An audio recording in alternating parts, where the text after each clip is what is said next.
हल्की धुंध, धीमी हार्ट बीट। विक्टोरियन लंदन, एक शहर जो सिर्फ कोहरे में नहीं बल्कि रहस्यों में भी डूबा हुआ था। उसी शहर में रहता था डो एलियस हॉथॉर्न। दुनिया उसे एक महान पुरातत्वविद मानती थी, लेकिन सच यह था वह उन चीजों की तलाश करता था जिन्हें दुनिया हमेशा के लिए दफन रखना चाहती थी। मिस्र से लौटते वक्त वह एक अजीब काला धड़कता सा संदूक लाया। उस पर खुदे चिन्ह ऐसे हिलते थे जैसे हवा नहीं, कोई अदृश्य शक्ति उन्हें छू रही हो। उस रात के बाद तहखाने में सरगोशियां सुनाई देने लगी, पहले धीमी, फिर साफ और फिर इंसान की आत्मा को हिला देने वाली। एलियस बदल गया। रात रात भर जागना, प्राचीन स्क्रॉल्स से फुसफुसाकर बात करना जैसे कोई उन्हें जवाब दे रहा हो। एक तूफानी रात उसने अपने भाई विक्टर को बुलाया। आवाज कांप रही थी, मैंने आखिरी मुहर तोड़ दी है, आधी रात को आ जाना। विक्टर पहले ही पहुंच गया। सीढ़ियों की अंधेरी ओट से उसने एलियस को देखा जो लालटेन लेकर तहखाने में उतर रहा था। नीचे एक दूसरी दुनिया थी, सोने से भरी शेल्फें, टूटा हुआ सर्कोफेगस और बीचों बीच वही काला संदूक, मानो किसी जीवित दिल की तरह धीमी रोशनी फैलाता हुआ। एलियस ने चाबी घुमाई।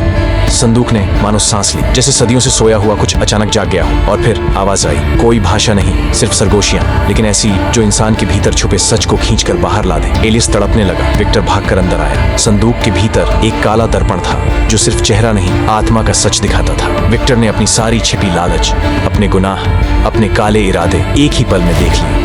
और तभी अंधेरे से मिसेस ग्रिव्स बाहर आई। वह कोई साधारण नौकरानी नहीं थी, वह उसी संदूक की रहस्यमयी संरक्षक थी, फिरौन के आखिरी पुजारियों की वंशज। उसकी आंखों में वह पागलपन था जो इंसान नहीं, शाप ढोने वाले रखते हैं। विक्टर के सामने बस एक चुनाव था, पागलपन या संदूक को बंद करना। उसने पूरी ताकत से ढक्कन बंद कर दिया। सारी आवाजें थम गई, पुरानी वस्तुएं राख बन गई और ग्रिव्स अंधेरे में चीखती रह गई। विक्टर बाहर आया। सुबह की धुंधली रोशनी उसे आजाद नहीं कर रही थी, क्योंकि उसके पीछे एक सरगोशी आ रही थी। तुमने दरवाजा बंद किया, लेकिन अब मैं तुम्हारे अंदर हूँ। हॉथॉर्न एस्टेट तो शांत हो गया, लेकिन वह फुसफुसाहट अब एक नए रक्षक की तलाश में है।